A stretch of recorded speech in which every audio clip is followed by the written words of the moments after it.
watching the It's Her Time podcast with Cody and Jess.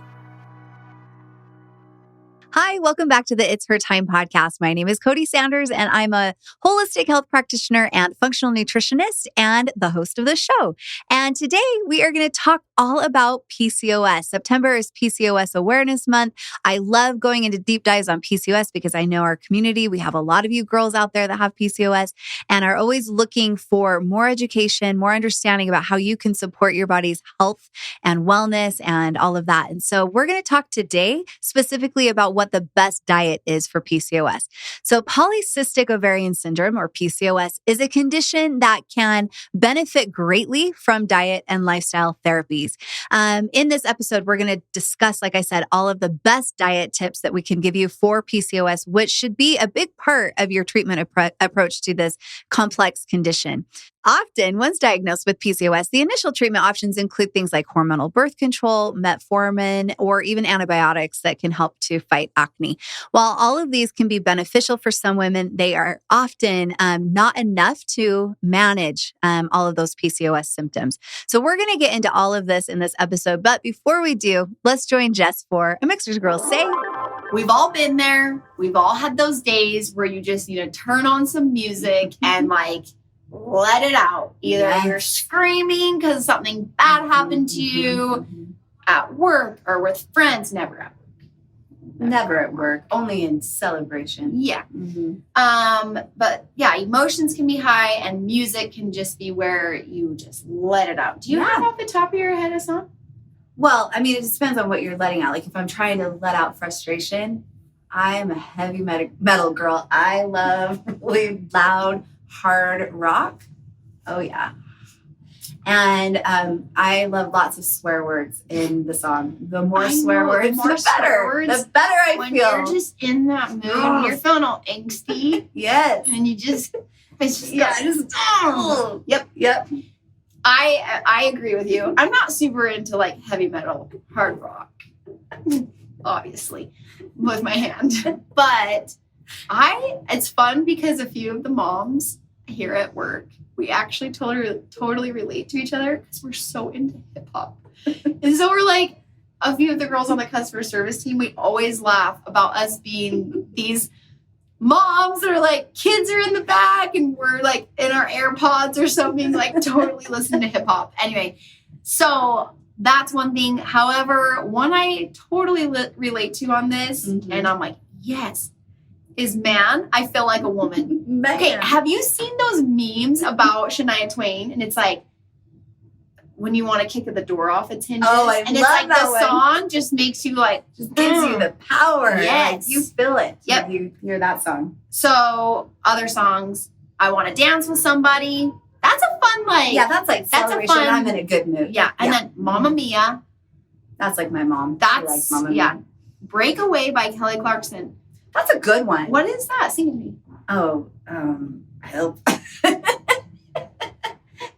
I don't know. Okay. And that's a big ask to try to sing a Kelly Clarkson song. I was seeing if I was going to be able to get a blip. Maybe our producer Trevor can help us out with that one. No, Okay. he's nodding his head. Okay. Since You've Been Gone, that's good. Since You've Been Gone. Yep. Yeah, I'm not and going to try to sing it, but yeah. Dog Days Are Over. Oh, yeah. That's a pretty good one. I get that If one. I Can't Have You by Shawn Mendes. And then, like I said, Man, I Feel Like a Woman. There were a lot. I agree with quite a few of those. Great. Do you have one just off the top of your head? Well, or just I just feel like hip-hop. And hip-hop does it. Hip-hop just does it. Yeah. And you got to have that good swear word when you're in a bad mood. Oh, yeah. Yeah. And then I loved this Man, I Feel Like a Woman because I totally had that song be like, Dun, dun, dun, dun, dun, dun. Wow, let's go, girls. Ow. My heel. You're feeling it. That's okay. I'm happy to be that door. That door you have to kick. It's okay. I'm tough. I'm tough. It's okay. So tough. I'm just gonna have to go and listen and to my songs in my car. A little Alanis Morissette or something. Yeah. I love you. For those of you that are too young, I look up love Alanis Alanis Morissette Morissette. because I if you love want her. some good angsty songs, Hey, I love Alanis Morissette. That is, makes me feel better. we'll get into the episode. Okay, let's go. Mixhers is a company made for women by women. Each of our products have been carefully and lovingly crafted to support you in all stages of your life providing you with the optimal health you deserve. Each ingredient we handpick is 100% all natural, backed by science, and chosen specifically to better your life physically, mentally, and hormonally. Each product empowers your body to take charge of its monthly hormonal shift and flows, empowering you to live life to the fullest. Let Mixhers take care of your needs from sunup to sundown, and you take care of the rest. Check us out at mixhers.com, Mixhers. All right, the best diet for PCOS. Now, if you go on Google, you're going to find a long list of diets for PCOS. There are so many claims that individual diet plans are the cure for PCOS and aid in weight loss as well. And so it can get really confusing. Now, firstly, there is no cure for PCOS. You can put your symptoms into remission and you can manage it really well. But at this time, we don't have necessarily a cure for PCOS. Secondly, it is important to recognize that PCOS can present differently and behave differently for each individual. What is true for one person may not be true for another. That being said, there are some things in common on ways to approach a diet that are universally true for all of us. So we're going to discuss some specific foods in today's episode. And as we do, I want you to know that you may tolerate them in different portions than someone else, or even not at all. Now, PCOS has a metabolic component, and it's not just about sex hormones. While testosterone is elevated, it is important to understand that it is often due to the stimulation of the ovaries by insulin. Elevated levels of insulin cause the ovaries of those with PCOS to produce more testosterone. What's even more confusing is that your fasting glucose and hemoglobin A1C, which are markers of blood sugar control, can come out looking normal, but you can have spikes, even if transient, in insulin, leading to hormone issues. This is why many diets for PCOS focus on blood sugar regulation and on insulin control as well. Also, there is an inflammatory aspect of PCOS that can lend itself to worsening of metabolic issues and increase the risk of cardiovascular disease. It is because of this that I recommend focusing on a diet that promotes lowering inflammation levels in the body. Now, as we walk through this, please continue to ask yourself these types of questions. Is this true for me? In short, the best diet for PCOS is one that works for you, doesn't stress you out or create an unhealthy relationship with food, is something that feels sustainable, and also is something that helps you achieve your goals, whether that's symptom management, weight loss, improved insulin, lowering inflammation, or better cardiometabolic markers, things like that. So let's get into it. The best foods for PCOS. There are some simple considerations when thinking about the best and worst foods for PCOS. What I want us to focus on is nutrient-dense foods. Eating lots of vegetables is key. So reduce or eliminate those inflammatory foods and the drinks that we often know aren't very good for us. Now, the best foods for PCOS include things like grass-fed meat and pasture-raised poultry. Also, cold water fish, healthy fats, fruits, vegetables, and seeds and nuts. Now, let's talk a little bit about grass-fed meat and pasture-raised poultry. The reason is that why that's so important is because commercially raised meat and poultry have a higher omega-6 to omega-3 ratio than grass-fed or pastured meats and poultry. Now, I know omega-6 fatty acids get a really bad rap, but we do need them. However, most of us get way too many omega-6s and way too few omega-3s, which can then lead to inflammation. So ideally, our diet should contain approximately 1 to 4 times more omega-6s than omega-3s. So in grass-fed beef, the ratio is around 2 to 1. In commercially raised beef, though, the ratio is about 9 to 1.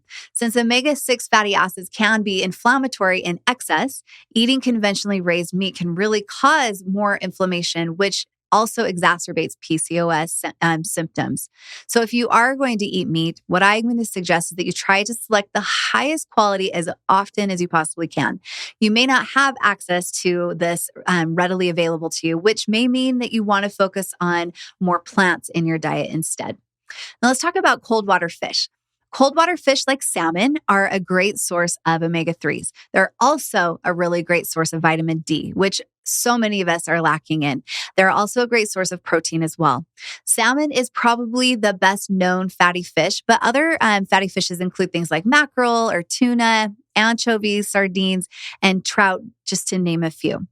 Omega-3 fatty acids provide anti-inflammatory benefits and can aid in insulin sensitivity.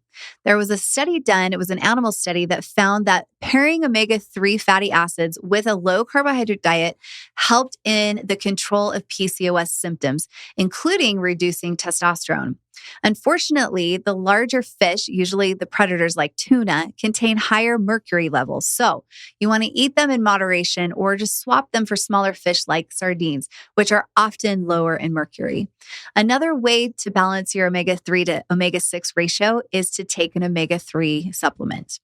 Let's continue to talk about healthy fats. Now, fat has been demonized for several years, but human beings need healthy fats. So I want you to keep in mind that not all fats are created equal.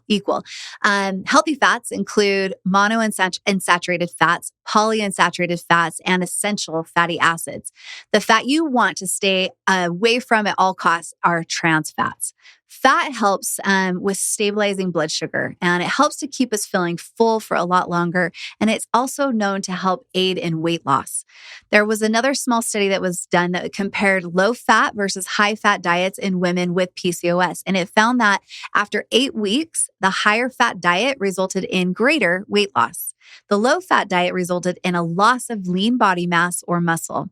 So I think it's really important to note that this wasn't a ketogenic diet, as the high fat diet still had a substantial amount of calories coming from carbohydrates. So let me give you a couple of examples of what I mean when I say healthy fats. Okay. So obviously we talked about fish. So like fatty fish, like we mentioned, nuts, pastured meat.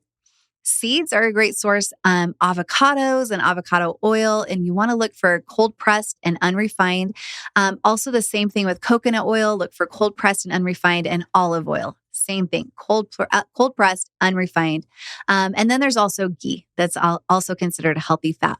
Now, trans fats very rarely occur in nature. And if you want to avoid them, look for the word hydrogenated on labels. Fried foods at restaurants are also usually cooked in hydrogenated oils such as vegetable oil and canola oil. So keep that in mind whenever you are eating out because they're cheap oils and they get used most of the time. Another type of food that I want you to be considering is fruit. Okay, so contrary to popular belief, fruit is not bad for PCOS.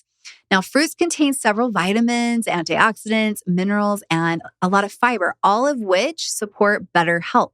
For women with PCOS that are working on optimizing their insulin levels, it may be best to opt for fruit that is lower in sugar, like things like berries. But I want you to know and trust that the occasional banana isn't going to completely wreck your hormones. The other thing that you also want to be making sure that you are considering are vegetables. So filling your plate with plenty of vegetables is a really great way to take care for your gut and also to support estrogen metabolism. An ideal goal, honestly, is to try to get in 6 to 9 servings of vegetables every single day. I know that may sound like a lot of vegetables, but it doesn't necessarily have to happen overnight. What I recommend is starting where you're at with your daily vegetable servings and then just adding 1 additional serving a day every single week. And then over time, you should ideally be eating vegetables at each meal. And listen, you won't be perfect every single day, and that's totally okay. It's about progress, not perfection. Vegetables are vital sources of vitamins, minerals, antioxidants, and again, fiber. Fiber is essential for gut and hormone health. The ideal goal is to aim for around 25 grams per day, which is about twice as much as the average person gets in the United States. But there's research that shows that fiber helps women with PCOS achieve a more ideal body composition. So lean body mass and less adipose tissue, as well as improving glucose metabolism. And it may also help prevent the chronic illnesses that are often associated with PCOS. Because of the pattern of anovulatory cycles, women with PCOS often exhibit symptoms of estrogen excess in addition to high androgen symptoms. So vegetables, especially those like cruciferous vegetables like broccoli, cabbage, and kale, they supply you with nutrients to support estrogen metabolism. In addition, the fiber that they provide helps with the elimination or the removal of estrogen through our bowels. So another great thing to put into your diet daily to help with all of this are seeds and nuts. Nuts and seeds contain those healthy fats that we love. They also contain protein and minerals, which are great for an overall healthy diet. Nuts like cashews, sunflower seeds, and Brazil nuts are awesome for providing zinc, which supports balanced testosterone levels. And then nuts like Brazil nuts, almonds, hazelnuts, what they provide a lot of is magnesium, which is an essential nutrient for PCOS. Studies have shown that magnesium can improve blood sugar and insulin levels. In addition, low levels of magnesium are linked to things like diabetes and cardiovascular disease. Both are conditions women with PCOS are at higher risk for. So let's talk about which foods can actually make PCOS worse, okay? Now, we don't do bad foods around here, and yet there are definitely foods that can aggravate PCOS symptoms and make the condition more difficult to manage. That doesn't mean these foods are bad. It just means that they might not work for you. So I'm going to give you a little list of foods that you might want to be mindful of in your diet and try to avoid. So now, while I'm going to give you a list of foods to limit or avoid, I would highly encourage you to focus on foods to bring in that are beneficial for your health and less on what you're cutting out. I call this technique crowding out, and it's a healthier type of mindset when it comes to all of this. All right, so some foods that can make PCOS symptoms worse are things like sugar and grains and dairy and alcohol and those refined oils that we talked about that are often used when you go to fast food or restaurants and things like that. So let's first talk about sugar. Now, I know that this may seem obvious that if you struggle with blood sugar dysregulation and insulin resistance, that limiting sugar is a wise thing to do. But for some women with PCOS, sugar can be a culprit in driving acne, which is a really common symptom of PCOS. So when you eat sugar, your body secretes insulin. In an ideal setting, insulin knocks on the cell's door and then sugar is invited in. But things get squirrely when you have insulin issues like insulin resistance or if you have PCOS. Now, insulin leads to increased oil and testosterone production, and it can also lead to increased keratin production, which is a protein that blocks pores. So this is why eliminating sugar from your diet and then bringing it back can be a good test for how it affects your skin. Now, does this mean that if you have PCOS that you can never eat sugar again? No, not at all. But you do need to be mindful of how it impacts your skin and impacts your insulin and testosterone levels as well. So let's talk about grains. Now, for women with PCOS, gluten or other grains can be problematic for their skin and metabolic health. Is it universally true though for everyone with PCOS? Again, no, it's totally individualized, which is why cutting them out for about 21 days and then just bringing them back in to see how they affect you can really be telling. Gluten can reduce your leptin binding by 50%, which is a hormone. Leptin is a hormone that tells you that you're no longer hungry. So it's pretty important when it comes to your weight regulation. This means that gluten may lead to leptin resistance, which means that your brain doesn't get the signal for you to stop eating. Now, some grains can trigger an inflammatory response in some people, and women with PCOS usually have varying levels of inflammation. Many of my PCOS clients saw a big difference in their symptoms after they eliminated grains from their diet. Now, while grains can provide nutrients like B vitamins, and they are also an important source of fiber, they may not work for you, or at least not all of them do. Again, it's all about what is true for you. So, okay, let's get into dairy. All right. Now, dairy can raise insulin growth growth factor, which is also known as IGF-1. This in turn leads to high insulin levels, which can stimulate the ovaries to produce more androgens. Now, those androgens can drive symptoms like cystic acne, oily skin, hair loss on the head, and then hair growth on the chin or even on the abdomen. And it can also lead to anovulatory or lack of ovulation cycles. A study studies showed that women who adopted a low dairy and low starch diet for 8 weeks showed improvement in their PCOS symptoms, such as decreased weight and increased insulin sensitivity. Now let's get into alcohol. If you want to better support your hormones, limiting alcohol is a great step. Alcohol can affect our hormones and our menstrual cycle, which is problematic enough without adding PCOS into the mix. Now, alcohol consumption is associated with an increased risk of fatty liver, cardiovascular disease, menstrual cycle irregularities, depression, and obesity, all of which women with PCOS can be at higher risk for. One study showed that a rise in estrogen levels after just one alcoholic drink.